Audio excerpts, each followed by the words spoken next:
NBA awards. There's some official ones like MVPs and Defensive Player of the Years, and unofficial ones like Steals Leader and Leading the League in Blocks. They're recognized, but it's not officially an award. But official or not, we're looking at the best starting five from every NBA award. And there's 10 of them to go through, and there's a couple things I have to mention here. We're picking players for these lineups based on who was the best during the year that they won the award. So for instance, Wilt Chamberlain won Rookie of the Year, and so did Shaq, and most people have Shaq as the better overall player. But we would give the spot to Wilt because he had the much better rookie season, and that's how we'll do every category. For the starting fives, we gotta pick the best player from each position. So we have one of each of a point guard, shooting guard, small forward, power forward, and center. But for some categories, there's just not enough, like rebounds. No guards have ever led the league in rebounds, so instead we're gonna choose from all big men and decide who'd be the team's best point guard and whatnot. If you don't get it by now, you'll see what I mean. Before we do though, I wanna give a quick shout out to today's sponsor, Keeps. And Keeps is a subscription service that focuses on making it easier and more affordable for men to treat their male pattern baldness online. Now, did you know that 2 out of 3 guys will experience some form of male pattern baldness by the time they're 35? So if you weren't paying attention before, you might want to listen up, because prevention is key here. You want to save as much hair as you can while you still have it, and the best way to do that is to act while it's still there. And if that's what you're looking to do, Keeps is the way to go. They offer affordable treatment, medications, and you'll also have 24/7 access to message your Keeps doctor and complete the entire process straight from home. A doctor will review your information online and recommend the right treatment for you, then ship it straight to your door. And while you're using it, you can keep track of your progress on the Keeps progress tracking tool. I definitely recommend them, so if you're ready to take action and prevent hair loss, go to keeps.com/sweat or click the link in the description to receive 50% off your first order. That's keeps.com/sweat. Shout out to them for sponsoring today's video, and let's get back to it. And we'll start first with the MVP award, and their best 5 is Steph Curry, Michael Jordan, LeBron James, Giannis, and Kareem. And overall, this would probably be the best team we've ever come up with in one of these videos.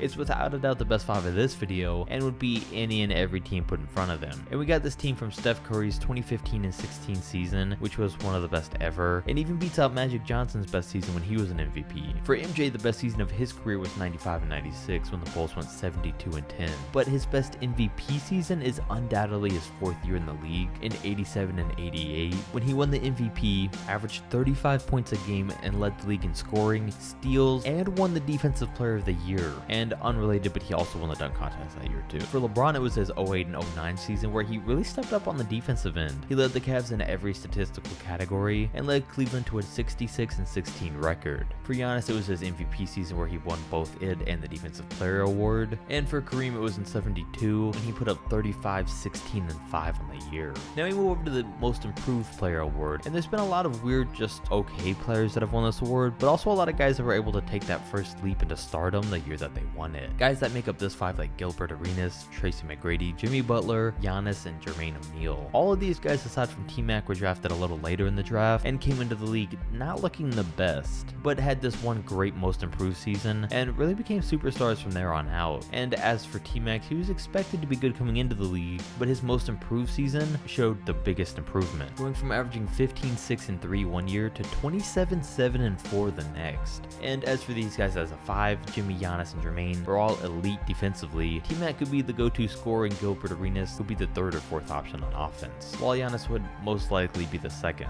These guys would all lack shooting, which could be a problem, but I think they got enough star power to make it work. For assist leaders, we did it a little different, and instead of trying to decide who was the best passer, who at each position averaged the most assists the year that they led the league. So for point guards, it was John Stockton, shooting guards James Harden, then Michael Ray Richardson, LeBron James, and Wilt Chamberlain. Now Stockton had the highest assist season of any player ever, averaging 14.5 a game thanks to Malone. James Harden led the NBA that one season he played point. Michael Ray Richardson was the only small forward to lead the league in assists, well, aside from LeBron, and he led the league the season he played point, but we needed someone at power forward, and he fit that role. And then of course Chamberlain led the league in assists the year that he won his championship. And as a team, they have a playmaker, a big man, a scorer, and an all-around guy. They got every aspect covered. The only real issue here would be that Stockton wouldn't be as effective as normal, having to play alongside Harden in the backcourt, but I'm sure he could shift pretty nicely into a Chris Paul type role. Now for the 6th Man of the Year award, we got a pretty good lineup with Daryl Armstrong, Manu Ginobili, Tony Kukoc, Kevin McHale, and Montrezl Harrell. So right off the bat, there's a few things. The decision for shooting guard was the hardest. We had to choose from Ginobili, James Harden, and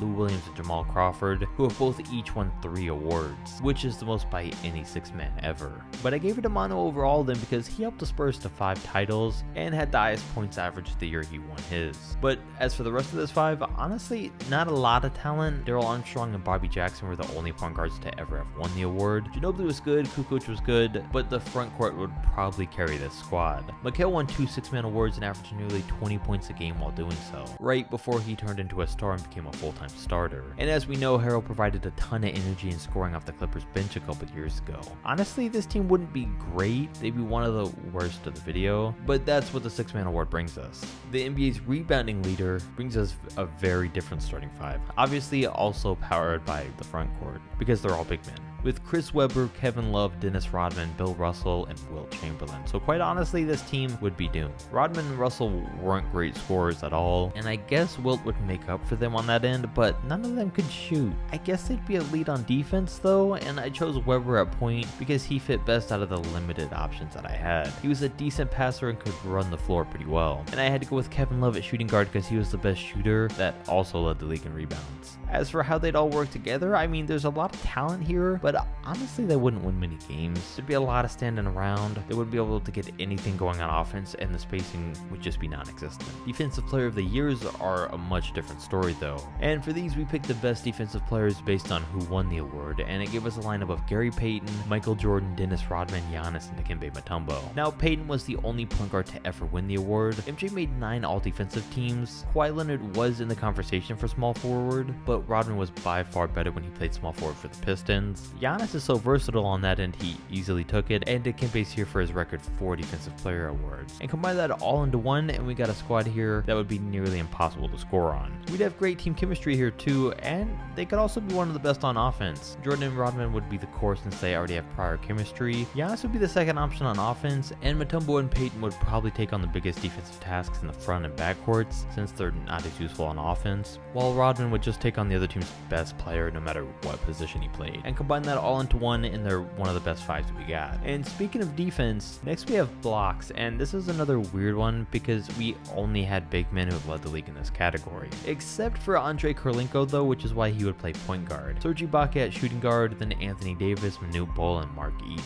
Serge at shooting guard because he's the best 3-point shooter that they had to offer. AD at small forward since he can do a little bit of everything. Then I had to include Eaton and Manute since they both averaged at least 5 blocks a game at one point in their careers. So I mean, the paint would definitely be covered. No one's scoring on this team inside. On defense with their length they'd be okay, but on offense a little questionable. Just like the rebounding team, they'd be slow, would have a hard time getting things going, and probably wouldn't be able to keep up in transition, so overall it'd be a flop. Keeping up the theme on defense though, we can move over to steals, and this one was a little tough. There was a lot of competition here, but the final 5 ended up being John Stockton, Michael Jordan, Scottie Pippen, Kawhi Leonard, and Draymond Green. And I had to adjust a little bit because there was no centers to choose from, but it was mainly tough because I wanted to put Chris Paul at point. He led the NBA in steals a record 6 times, but Stockton had better seasons in steals than CP ever did. But don't forget, he's still the all-time leader and has nearly 1,000 more steals than Chris has. Then at shooting guard, I wanted to put Allen Iverson. Himself and MJ both led the league 3 times, but MJ also had better seasons in terms of steals, and is 3rd on the all-time list compared to AI, who was 14th, even though Iverson played 4 more seasons than Michael did. So those guys take it, and it's crazy that Chicago had 2 of the best stealers in the entire league on the same team. For this 5 as a whole though, they'd be playing small ball, could stretch the floor through all 5 positions, would be nearly as dominant as the Defensive Player Award team, and it's just weird because this team specializes in steals, but you wouldn't say,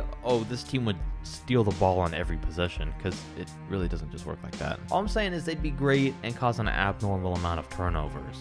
Our next category though goes to the Rookie of the Year award, and for it there really wasn't any debate on who to choose. We have Oscar Robertson, Michael Jordan, Larry Bird, Elvin Hayes, and Wilt Chamberlain, and all these guys came into the league ready to dominate. I mean, come on. Oscar came in the league and averaged 30, 10, and 9.7 assists a game, taking the NBA by storm. MJ came in with 28, 6, and 5 as a rookie. Larry Bird got into the league league, and his stats weren't outstanding at 21, 10, and 4, but he brought the Celtics from a 29 and 53 record before him to 61 and 21 once he got there, while Elvin Hayes put up 28 and 17 his first year, and of course, Wilt came in averaging 37 and 27. So yeah, not much to argue. And on the court together, this squad would dominate with Oscar's leadership, Jordan's dominance in the backcourt, Bird to be his second option and spot-up shooter, and Elvin and Wilt to dominate in the front court. Then finally, we have to end things out on scoring titles with Steph Curry, James Harden, Kevin Durant, Bob McAdoo, and again Wilt Chamberlain. Alright, so MJ should obviously have the shooting guard spot. He had a better scoring season than Harden did, but he was on almost every single lineup, so I wanted to at least switch it up for diversity. And James gives him a run for his money anyways, because in Jordan's best season he put up 37 a game, and in Harden's he averaged 36 a game, so it's fine, it's close enough. In Steph's best season he put up 32 a game this past year. KD did the same in 2014. McAdoo had a 34 point per game season, and of course Wilt had his 50 a game. And it's pretty impressive that for as dominant as this team would be on offense, they'd also be pretty solid on defense too. Of course not the best, but no one here was terrible on that end, which means that these guys would be legendary. We know KD and Steph can play together, we know KD and Harden can play together, so we know that the three of them would be just fine, and combining them with Wilt and Bob is where the legend status comes in. But which five was your favorite? Comment down below and let me know, and I'll catch you next video.